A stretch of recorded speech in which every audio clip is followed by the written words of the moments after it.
पंजाब विच पैंदे जिला च शराब फैक्ट्री हटाउण दा मुद्दा हुण संसद तक पहुंच गया है। अमृतसर तो संसद मैंबर गुरमीत औजला ने मांग की है कि पार्लीमेंट लैवल ते कमेटी का गठन करके इस मसले की जांच करवाई जाए।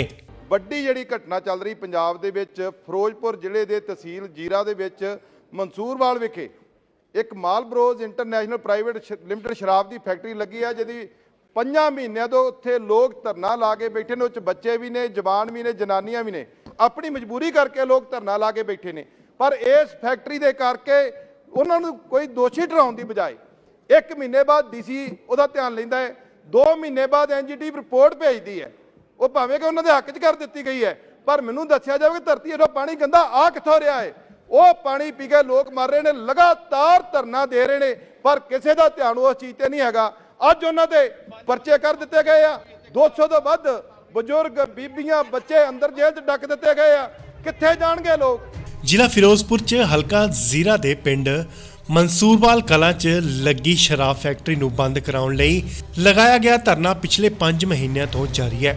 ਦਰਅਸਲ ਇਹ ਧਰਨੇ ਦੀ ਸ਼ੁਰੂਆਤ ਉਦੋਂ ਹੁੰਦੀ ਹੈ ਜਦੋਂ ਪਿੰਡ ਮਹੀਵਾਲ ਵਿਖੇ ਇੱਕ ਗੁਰੂ ਘਰ 'ਚ ਪਾਣੀ ਵਾਸਤੇ ਬੋਰ ਕਰਨ ਲੱਗੇ ਤਾਂ ਹੇਠੋਂ ਬਹੁਤ ਹੀ ਗੰਦਾ ਪਾਣੀ ਨਿਕਲਿਆ ਅਤੇ ਪਾਇਆ ਗਿਆ ਕਿ ਇਹ ਫੈਕਟਰੀ ਦਾ ਗੰਦਾ ਪਾਣੀ ਜ਼ਮੀਨ 'ਚੋਂ ਆ ਰਿਹਾ ਹੈ, ਜਿਸ ਕਾਰਨ ਧਰਤੀ ਵਿੱਚੋਂ ਪੀਣ ਵਾਲਾ ਪਾਣੀ ਖਰਾਬ ਹੋ ਰਿਹਾ।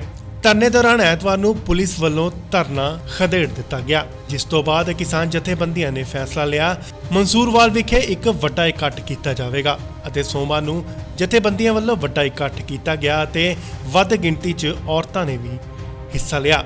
ਉਸ ਫੈਕਟਰੀ ਨਾਲ ਸਾਰੇ ਪੰਜਾਬ ਦਾ ਪਾਣੀ ਦੂਸ਼ਿਤ ਹੁੰਦਾ ਤੇ ਪੰਜਾਬ ਦੇ ਵਿੱਚ ਅਨੇਕਾਂ ਤਰ੍ਹਾਂ ਦੀਆਂ ਕੈਂਸਰ ਵਰਗੀਆਂ ਭਿਆਨਕ ਬਿਮਾਰੀਆਂ ਪੈਦਾ ਹੁੰਦੀਆਂ।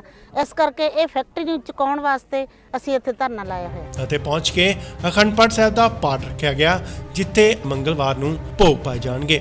ਅੱਜ ਮੀਟਿੰਗ ਰੱਖੀ ਜਾਵੇਗੀ ਅਤੇ ਅਗਲੇ ਪ੍ਰੋਗਰਾਮ ਬਾਰੇ ਦੱਸਿਆ ਜਾਵੇਗਾ। ਸ਼ਰਾਬ ਫੈਕਟਰੀ ਦੇ ਪ੍ਰਬੰਧਕ ਧਰਨੇ ਖਿਲਾਫ ਪੰਜਾਬ ਹਰਿਆਣਾ ਹਾਈ ਕੋਰਟ 'ਚ ਗਏ, ਜਿੱਥੇ ਅਦਾਲਤ ਨੇ ਪੰਜਾਬ ਸਰਕਾਰ ਨੂੰ ਹੀ 15 ਕਰੋੜ ਦਾ ਜੁਰਮਾਨਾ ਲਗਾ ਦਿੱਤਾ। ਹਲੇ ਇਹ ਫੈਕਟਰੀ ਬੰਦ ਹੈ। ਮਾਮਲਾ ਅਦਾਲਤ 'ਚ ਚੱਲ ਰਿਹਾ ਹੈ, ਜਿੱਥੇ ਪੰਜਾਬ ਸਰਕਾਰ ਨੂੰ 20 ਤਰੀਕ ਯਾਨੀ ਅੱਜ ਜਵਾਬ ਦੇਣ ਲਈ ਕਿਹਾ ਗਿਆ।